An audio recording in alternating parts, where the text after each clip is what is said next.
5,000 सालों से जिन लोगों को समाज से दूर रखा गया, उनके सारे अधिकार छीन लिए गए, जिन पर 5,000 साल गुलामी लादी और जानवरों से भी अधिक बुरा बर्ताव जिन पर किया गया, आज उन लोगों को समाज में बराबरी का हक और अन्य लोगों के साथ चलने का मौका मिला, तो बाकी लोगों के पेट में दर्द क्यों हो रहा है? नमस्कार दोस्तों, आज भारत देश में अन्य समुदाय वाले आरक्षण का विरोध क्यों कर रहे हैं? 5,000 साल इस देश पे ब्राह्मणों ने राज्य किया, वर्ण बनाकर लोगों को उच्च नीच बना दिया। आप सभी ये जानते होंगे कि इस देश में 4 वर्ण थे। शूद्र को ही इस ऊपर के 3 ही वर्णों ने बहुत सताया है। आज भारत में डॉक्टर अंबेडकर के कारण वर्ण मिट गए। 5,000 साल के इस षड्यंत्र को अकेले इंसान ने मिटा दिया, अपना सारा जीवन समर्पित कर सबको अधिकार और नया जीवन दिया। आरक्षण के द्वारा ही इन्हीं शूद्रों को ऊपर लाने का ये मार्ग उन्होंने दिया। तो आज अन्य समुदाय को ये क्यों खटक रहा है? उत्तर सुनिए तो जरा उनका। भारत एक लोकतांत्रिक देश है और लोकतंत्र में सबको समान अधिकार मिलने चाहिए। तो इन शूद्रों को विशेष आरक्षण क्यों? बड़े बेशर्म लोग हैं ये। 5,000 साल शूद्रों को इतना सताया है तुमने, वो कैसी तुम्हारी बराबरी कर सकेंगे? 5,000 सालों से 100% पूरा आरक्षण तुमने लिया, 100% सीटें तुमने ले ली। 5,000 साल शूद्रों को तुमने सभी चीजों से वंचित रखा। अब तुम्हारे साथ चलने के लिए उनको विशेष आरक्षण दिया गया तो क्या हुआ? बस 70 सालों में ही तुम्हें अड़चन होने लगी। 5,000 साल जिनको दबाया गया हो, उनको कम से कम 200-300 साल तक आरक्षण मिलना चाहिए। जब वो तुम लोगों की बराबरी में आ जाएंगे तो आरक्षण अपने आप ही खत्म हो जाएगा। लेकिन नहीं, शूद्र आगे बढ़े ये इन लोगों को नहीं चाहिए। बड़े जालिम लोग हैं ये। अरे भाई, जरा तुम लोगों को क्या तकलीफ है जो आरक्षण का विरोध करते हो? बात लोकतंत्र की करते हो और उन्हीं शूद्रों को दबाने की मंशा रखते हो। शर्म करो अभी तो कुछ। अपने आप को विश्वगुरु कहते हो, पत्थर को भगवान मानते हो, जानवरों में देवता खोजते हो और अपने ही लोगों को अछूत कहते हो। अतिथि देवो भव, ये कहावत है इस देश की। अरे भाई, अपने लोगों के साथ जानवरों से भी बदतर सुलूक करते हो और बातें ऊंची करते हो। बड़े बेशर्म लोग हैं ये। ब्राह्मणों ने बहुत चालबाजी से इस देश का विनाश किया गया और यही मूर्ख लोग खुद को देशभक्त कहते हैं। ये बड़ी हैरानी की बात मालूम होती है। आज इस देश का प्रत्येक इंसान डॉक्टर अंबेडकर के कारण आबाद है, खासकर निचला वर्ग।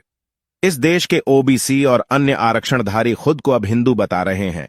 अरे मूर्खों, अगर डॉक्टर अंबेडकर ना होते तो पानी के लिए तरसते तुम लोग, और आज उन्हीं का विरोध करते हो। इस देश का संविधान इस देश की किस्मत है, और आज कुछ लोगों को ये इसलिए नहीं चाहिए क्योंकि शूद्र उनकी बराबरी कर रहे हैं। ये बात इनको पच नहीं रही है। यही कारण है और कोई कारण नहीं है।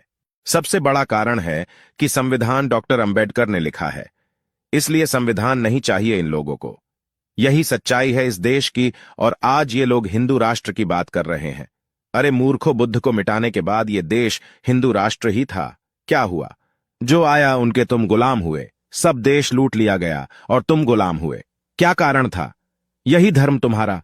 पगले ही देश मदहारे हालत में था। अब कुछ आगे बढ़ा है तो प्रगति कर लो। फिर तुम लोग उसी दिशा में जा रहे हो। आरक्षण का विरोध मत करो, उन्हें भी आगे लाओ और साथ मिलकर देश को आगे लेके जाओ। किसी को धर्म का ठेका लेने की जरूरत नहीं है। किसी को कोई जरूरत नहीं हिंदू होने या मुसलमान होने की। इंसान होना पर्याप्त है। अतीत में इस देश ने सिर्फ गलतियां की है।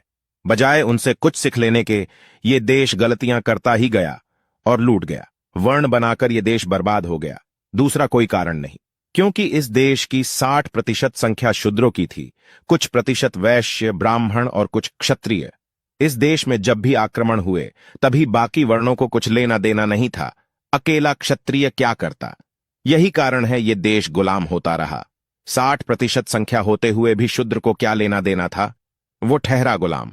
ऊपर के 3 ही वर्णों का गुलाम शूद्र था। अब गुलाम तो गुलाम होता है। ये राज करे या बाहर वाले राज करे, उसे तो गुलाम ही रहना था। इस कारण अकेले क्षत्रियों पर देश की पूरी जिम्मेदारी आ पड़ी। वैश्य तो वैश्य रहे, उनको कुछ लेना देना नहीं था देश से।